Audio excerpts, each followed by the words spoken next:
It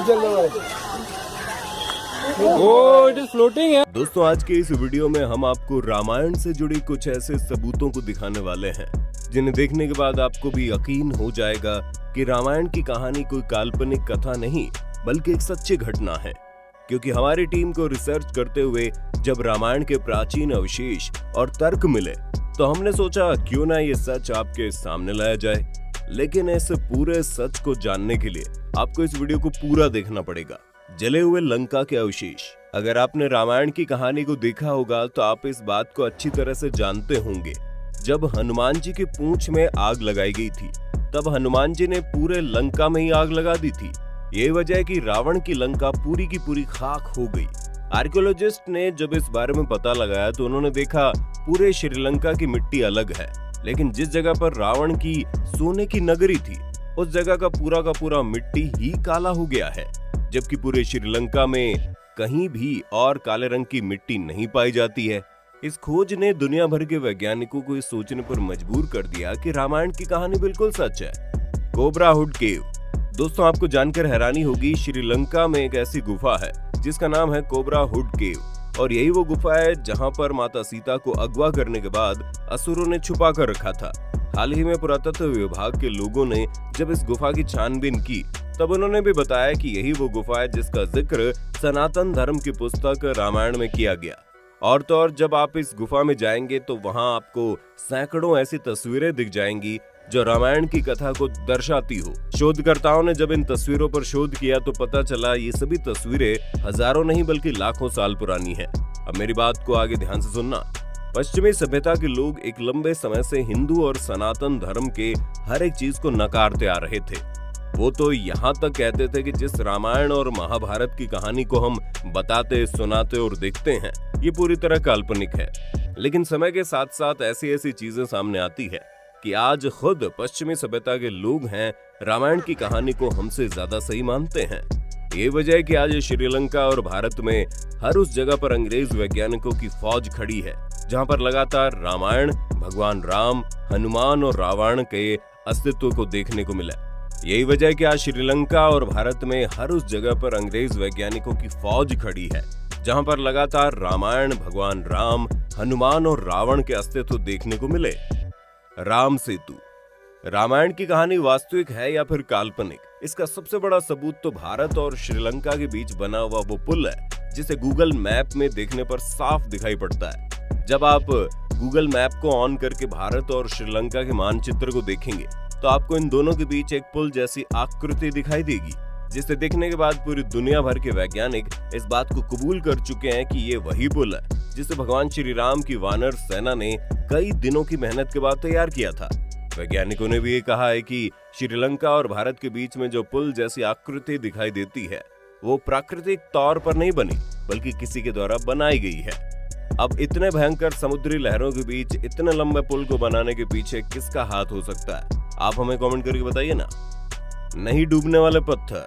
Ramayan की कहानी के उन दो कैरेक्टर के बारे में आप जरूर जानते होंगे जिनका नाम नल और नील है, जिनके द्वारा फेंका गया पत्थर पानी में डूबता ही नहीं था बल्कि तैरने लगता था। हैरानी की बात तो यह है कि वो तैरने वाले पत्थर पूरी दुनिया में कहीं और नहीं पाए जाते बल्कि सिर्फ और सिर्फ उसी जगह पर पाए जाते हैं जहां पर भारत और श्रीलंका के लिए पुल को तैयार किया गया। अगर इस तरह के पत्थर कहीं वास्तव में मौजूद होते तो वो दुनिया के और भी कोने में होने चाहिए थे। लेकिन हैरतअंगेज तरीके से तैरने वाले पत्थरों की मौजूदगी पूरी दुनिया में सिर्फ और सिर्फ भारत और श्रीलंका के समुद्री किनारों पर मिलते हैं जहां पर भगवान श्री राम ने पुल बनाने की शुरुआत की थी। कुछ शोधकर्ताओं का कहना है कि उस पत्थर के अंदर कुछ ऐसे तत्व पाए जाते हैं जिसकी वजह से जो पत्थर पानी के भीतर नहीं डूबते हैं।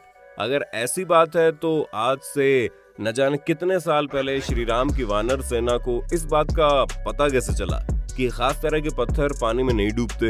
वैसे इस बारे में आपका क्या सोचना है, कमेंट करके बताइए ना। संजीवनी बूटी। दोस्तों, ये तो आप सभी जानते हैं कि युद्ध के दौरान लक्ष्मण जी घायल हो गए थे और उन्हें बचाने के लिए हनुमान जी को संजीवनी बूटी लाने का आदेश दिया गया। संजीवनी बूटी पूरी दुनिया में सिर्फ और सिर्फ एक ही जगह पाई जाती थी, वो है हिमालय का द्रोणागिरी पर्वत। लेकिन हाल ही में वैज्ञानिकों ने देखा वही संजीवनी बूटी का दुर्लभ पौधा श्रीलंका में भी उसी जगह पर मौजूद है जहां पर रावण और राम के बीच में युद्ध की बात कही जाती है। उस पौधे को वहां पर देखने के बाद दुनिया भर के वैज्ञानिक ये मानने को मजबूर हो गए कि भगवान राम और उनका रामायण बिल्कुल सच है। हनुमान के पैरों के निशान। जब रावण माता सीता का अपहरण करके लंका लेकर चला गया था, तब भगवान राम ने माता सीता को ढूंढने के लिए हनुमान को आदेश दिया। हनुमान जी अपना विकराल रूप लेकर समुद्र की छलांग लगाकर पार किए थे और श्रीलंका में एक पत्थर के ऊपर उतरे थे। जब हनुमान जी का विकराल रूप श्रीलंका के पत्थरों पर उतरा तो श्रीलंका के पत्थरों में उनके पैरों के निशान बन गए। ये पैरों के निशान बिल्कुल उसी जगह पर है जिस जगह पर रामायण में हनुमान जी के उतरने की बातों को लिखा गया है, द्रोणागिरी पर्वत। इन सब के अलावा जब हनुमान जी ने लक्ष्मण को बचाने के लिए संजीवनी बूटी की जगह पूरे के पूरे द्रोणागिरी पर्वत को ही लेकर आ गए, तब श्री राम के भाई लक्ष्मण का इलाज होने के बाद हनुमान जी उस पहाड़ी को उठाकर वापस हिमालय के पास रखने गए थे। लेकिन हैरानी की बात यह है कि आज भी द्रोणागिरी पर्वत पर उस निशान को देखा जा सकता है जहां से हनुमान जी ने उस पहाड़ी को उठाया था और वापस से रखा था। यही वजह है कि आज भी द्रोणागिरी पर्वत को भगवान की तरह पूजा जाता है। खैर, ये तो हमारा सनातन धर्म है ही ऐसा, जहां हम प्रकृति के हर एक रूप की पूजा करते हैं, चाहे वो पत्थर हो या फिर पहाड़। भारी भरकम हाथी। अगर आपने रामायण की कहानी ध्यान से देखी होगी तो उसमें इस बात को दिखाया गया है कि रावण ने अपने लंका की रखवाली के लिए बड़े भारी भरकम हाथियों को तैनात किया था। हाल ही में पुरातत्व विभाग को हाथियों के कुछ ऐसे अवशेष मिले हैं जिनका आकार सामान्य हाथी से 5 गुने से भी बड़ा है, जो साफ तौर पर इस बात की ओर इशारा करता है कि ये वही हाथी है जिसका इस्तेमाल रावण ने अपनी लंका की रखवाली के लिए किया था। रावण का महल। दोस्तों, हाल ही में आर्कियोलॉजिस्ट की टीम ने श्रीलंका में एक ऐसे पुराने महल के खंडर को ढूंढा है जिसके बारे में कहा जाता है कि हजारों साल पुरानी है। और तो और उस महल के अंदर ऐसे ऐसे गुप्त रास्ते बनाए गए हैं जो पूरी तरह से इस बात की ओर इशारा करते हैं कि ये वही महल है जिसका इस्तेमाल रावण किया करता था, क्योंकि हजारों लाखों साल पहले के महल का अस्तित्व मिलना सिर्फ और सिर्फ रामायण की तरफ इशारा करता है। अशोक वाटिका। ये तो आप जानते ही होंगे कि रावण ने बाद में माता सीता को अशोक वाटिका में भेज दिया था, क्योंकि माता सीता किसी भी कीमत पर रावण के महल में प्रवेश नहीं करना चाहती थी। लेकिन हैरानी की बात तो यह है कि हजारों साल पुरानी इस जगह को आज भी श्रीलंका में सुरक्षित रखा गया है और तो और आज भी वहां के लोग इसे अशोक वाटिका के नाम से जानते हैं। अगर कोई भी बात काल्पनिक होती तो इस तरह के किसी स्थान को सुरक्षित नहीं रखा जाता। श्रीलंका का अशोक वाटिका इस बात को साबित करता है कि रामायण की कहानी में जो कुछ भी दिखाया गया है वो पहले हो चुका है। रामलिंगम।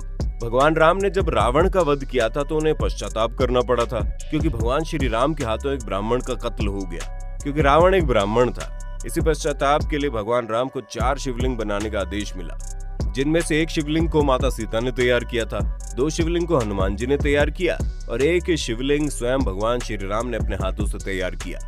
रामायण में जिस जगह पर भगवान श्री राम के द्वारा हाथों से शिवलिंग बनाने का जिक्र हुआ है, उसी जगह पर आज भी शिवलिंग मौजूद है, जिसे हम रामलिंगम के नाम से जानते हैं। आप किसी भी वक्त उस मंदिर में जाकर भगवान श्री राम के द्वारा बनाए गए शिवलिंग का दर्शन कर सकते हैं। इस सब के अलावा आप ये जानते हैं कि माता सीता के पिताजी का नाम राजा जनक था। अगर आप नेपाल जाएंगे तो वहाँ पर भी आपको जनक की नगरी जनकपुरी दिख जाएगी। वहाँ पर आपको राजा जनक का किला भी देखने को मिलेगा और माता सीता का एक मंदिर जिसे जानकी मंदिर के नाम से जाना जाता है। दोस्तों, आज एक नहीं बल्कि हजारों ऐसे सबूत मौजूद है जो इस बात को पक्का करता है कि रामायण कोई कहानी नहीं बल्कि अतीत में बीती एक सच्ची घटना है।